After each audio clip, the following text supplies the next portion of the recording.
வார் வந்தது நல்லா வீட்டிலே இருக்கீங்க. வீட்டில் இருக்கக்கூடாதா? வீட்டில் தானே இருக்க சொல்லிருக்காங்க. வேலை செய்கிறது, அப்பப்போ வந்து சமையல் ரெடியான்னு மட்டும் கேட்குறது. ஆமாம், இன்னைக்கு சமையல் வேற லெவலில் இருக்கு.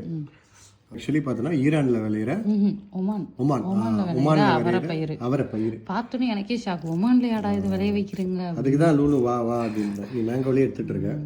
ஆக்சுவலி பூசணிக்காய் பொரியல்.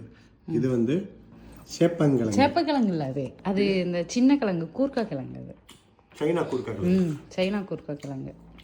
அதான் நல்லா இல்லை, சைனா கிழங்கு பேபி பொட்டேட்டோ மாதிரி பண்ணி அப்படியே அந்த நல்லெண்ணெய் வாசனை சூப்பராக இருக்குது. மிளகா பொடி மஞ்சள் தூள்லாம் போட்டு அப்படியே ஃப்ரை பண்ணியிருக்கேன். பூசணிக்காய் ஆஸ் யூஷுவல் வேறு லெவல் டேஸ்ட்டு.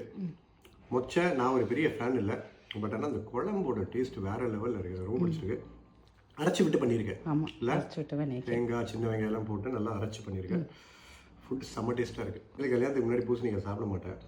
சாம்பாரில் பூசணிக்காய் போட்டால் கூட சாம்பாரே சாப்பிட மாட்டேன். அந்த சாம்பார் மட்டும் சம்டைம்ஸ் எடுத்துகிட்டு பூசணிக்காய் சாப்பிட மாட்டேன். இப்போ பூசணிக்காய் நீ பண்ணுறது ரொம்ப பிடிச்சிருக்கனால பூசணிக்காய் சாப்பிட்டுட்டு எல்லா பேருமே எனக்கே சேரட்டும். பூசணிக்காய் நல்லா தான் இருக்குது, நல்ல வெஜிடபிள் தான். நான் தான் மிஸ் பண்ணியிருக்கேன் ஆக்சுவலி. நான் பண்ணி கொடுக்குறதுனால உங்களுக்கு பிடிச்சிருக்கு, இந்த மாதிரி பண்ணுறதுனால. ஆமாம், நீ பண்ணி கொடுக்குறதுனால தான் பிடிச்சி. ஹோட்டல்லலாம் கூட எனக்கு அவ்வளோ பிடிக்காது பூசணிக்காய். நீ பண்ணுறது ரொம்ப நல்லா இருக்குது. நல்லா ஒரு பொரியல் மாதிரி கூட்டு மாதிரி எல்லாம் பண்ணுறது நல்லா இருக்குது.